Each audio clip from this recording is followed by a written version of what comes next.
Good afternoon, Ragnarok Ready family. For those of you who are not familiar with this channel, we go over emergency preparedness, and today's video topic is going to be freeze dryers.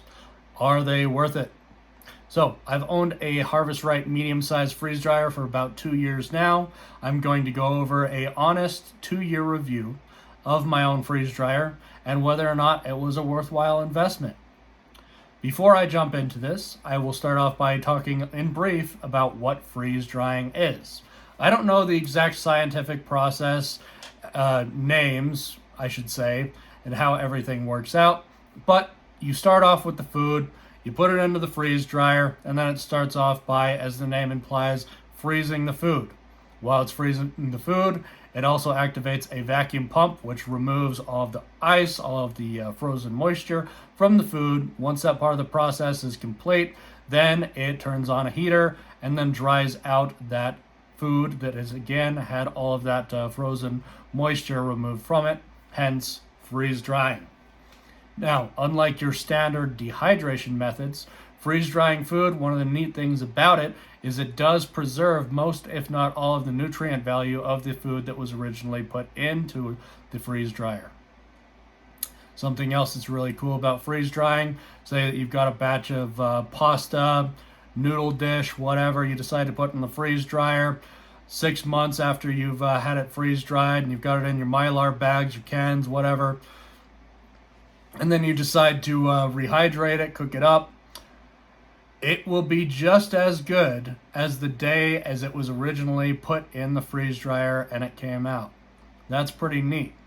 Now, freeze-dried food has been around for a very long time. You have brands such as Mountain House, which is very popular amongst the backpacking crowd, the off-road crowd, campers, that sort of thing. Now they've got more competitors such as Peak Refuel and ReadyWise Outdoors, and a variety of others, which are all freeze-dried foods.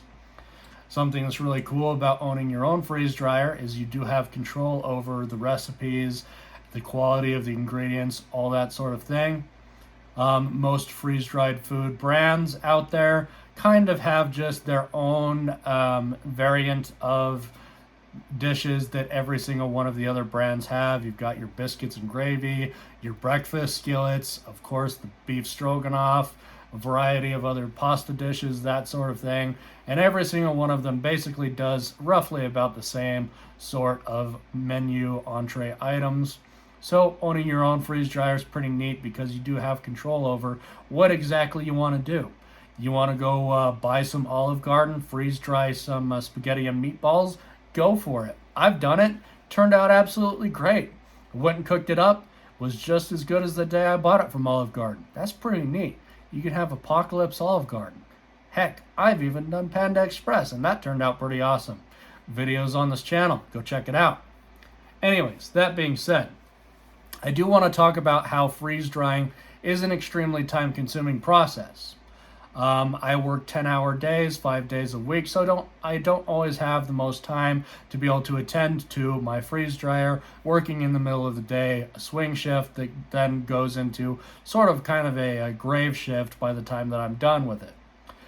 And when you first prepare your food to put it into freeze drying, putting it into the freeze dryer, you want to make sure that you have as little oil or fat in it as possible, because when the finalized product comes out of the freeze dryer, if you have any sort of residual oil left over and then you put it into Mylar bags, cans, any of that sort of thing, that oil being a liquid does have potential to rehydrate the food that you spent so much time and effort into freeze drying that then it can potentially spoil an entire batch, totally ruining all that money, hard work, and effort you put into freeze drying. And on top of the time-consuming process of cooking the food, and then you've also got to monitor the freeze dryer while it goes through the process of freeze drying. The shortest batch I ever had of freeze drying was about 20 hours. That was a shredded mozzarella cheese. Any shredded cheese on average takes me about 20 to 24 hours. Not very long at all because of the low density of the food. Sorry, hiccup there. The longest batch of food I ever had was close to about a week, and that was diced cooked chicken breast that I had loaded in the freeze dryer. And Part of the reason why it took me so long is because I just absolutely loaded these trays to the maximum capacity possible to really maximize on the freeze drying time. And I took out the tray several times in the middle of the batch to make sure that it was completely and thoroughly freeze dried. A couple of times I took it out. There was a little bit of ice frozen in the center of some of these chicken cubes, and so obviously I had to put it back in, continue the process to make sure that it was completely done. So it is a very time consuming process, freeze drying. And then once you're done with the freeze drying process, it's also time consuming in the fact that you want to make sure that the freeze dryer is completely cleaned to make sure that you do not have any sort of potential for spoiling future batches, contaminating future batches. Make sure that the trays are completely cleaned out, that you put the food trays on, I guess you should say. And then the drum inside of the freeze dryer, you want to make sure that that's completely cleaned out so that there's no bacteria or anything that can grow in that, any sort of way for mold, mildew to grow, potentially cross-contaminate future batches, as well as if you decide to freeze dry any sort of strong smelling stuff, for instance, any sort of fish, shrimp, onions, that sort of thing. If you do not thoroughly clean out your freeze dryer by the time that you're done with that, and you decide to put something in there that isn't as smelly, it has potential of carrying that smell over from that stinky batch into something that isn't so stinky. And you don't really want to have, I don't know, like freeze dried cake smelling like salmon, do you? Probably not. Anyways, that being said, it is a very time consuming process in all the regards that I just went over there. Now, let's talk about another positive side of freeze drying. Again, you do have control over what sort of dishes that you decide to freeze dry. That's really neat. Whatever you decide to freeze dry. Another neat aspect with freeze drying is you do potentially save yourself a lot of money in the long run of doing your own freeze drying as opposed to buying prepackaged freeze dried food. To put it into perspective, say that you've got a number 10 can of chicken.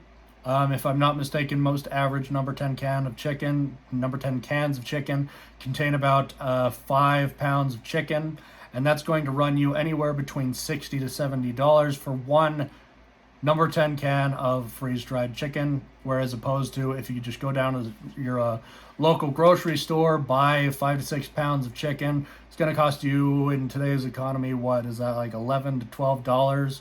So I mean, you're already saving yourself on average between $45 to $50 for just the ingredients. Obviously, you do have the electrical bill side of things, which is probably going to be, I don't know, I'm not going to pretend that I know the math for it. Everybody's electrical bill is going to be different, but I will say that on average, the freeze dryer for me, testing it out off of a solar unit, I was getting on average between 600 watts to 800 watts.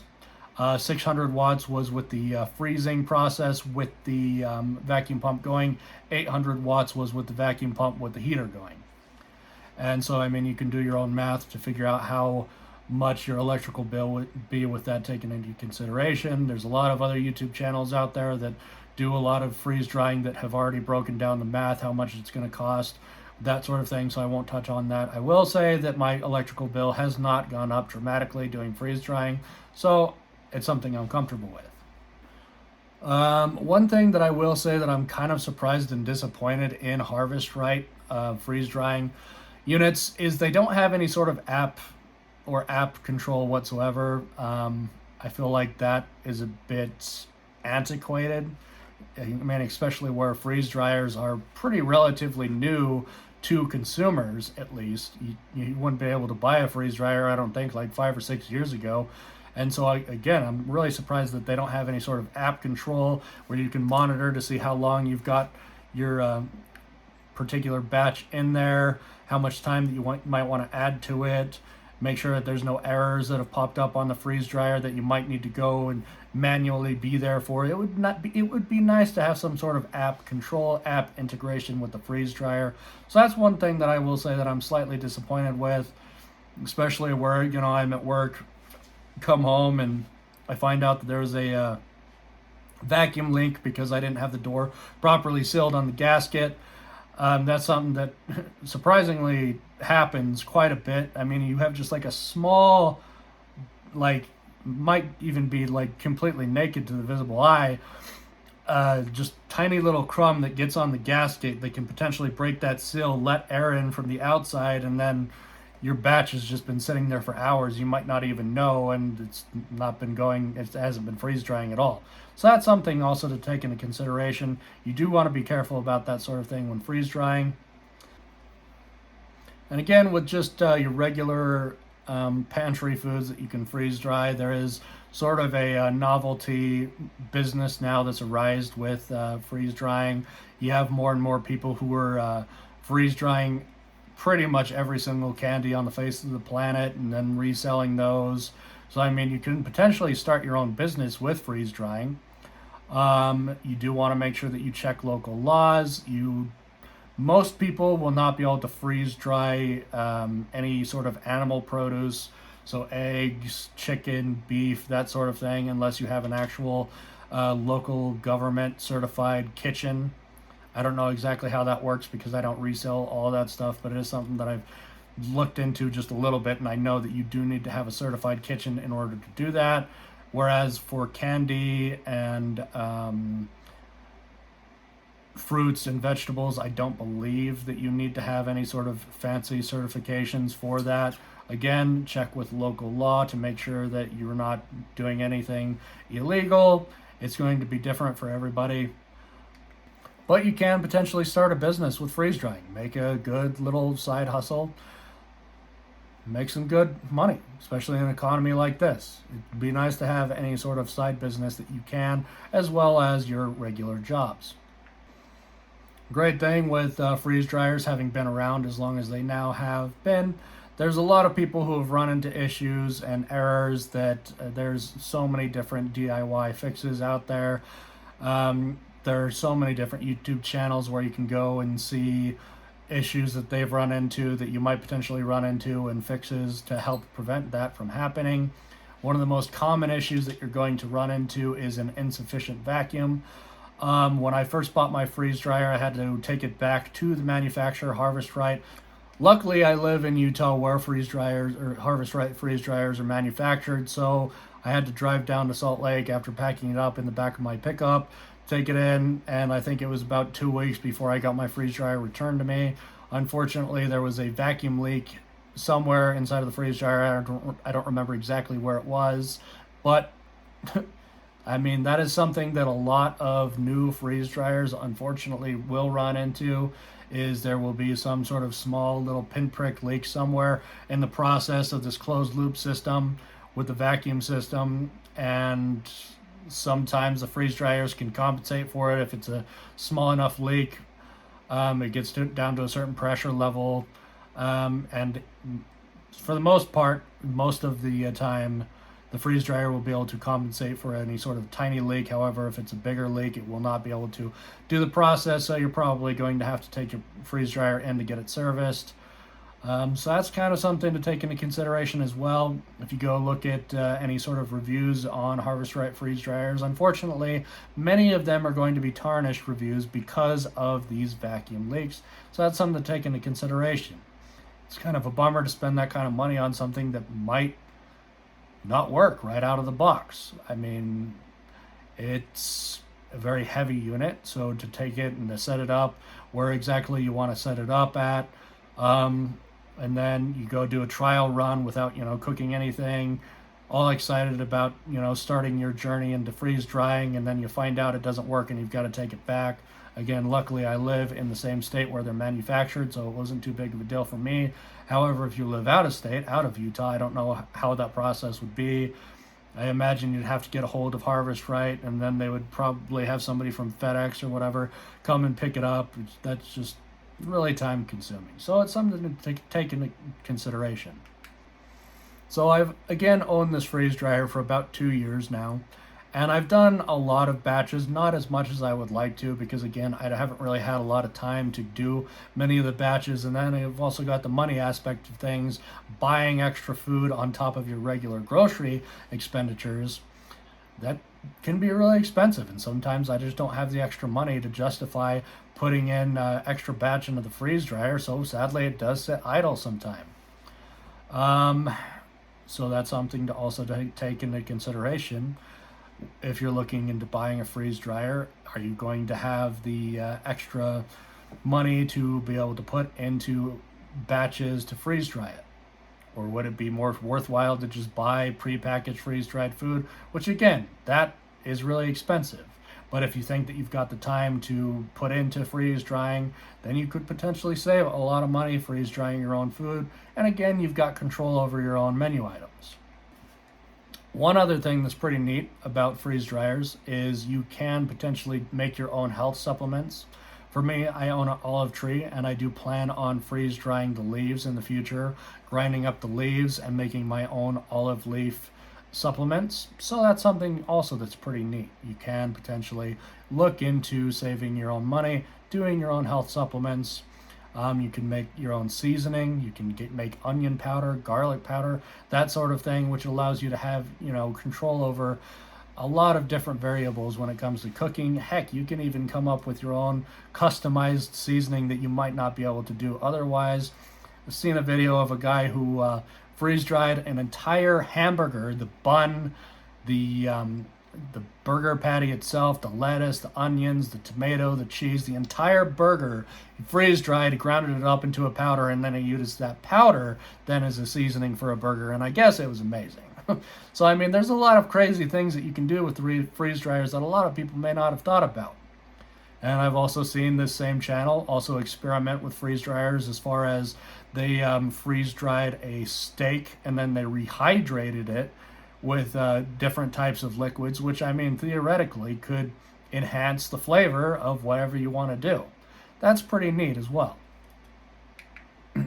Then with the freeze dryer, there is the maintenance side of things. That is largely going to be on the vacuum pump.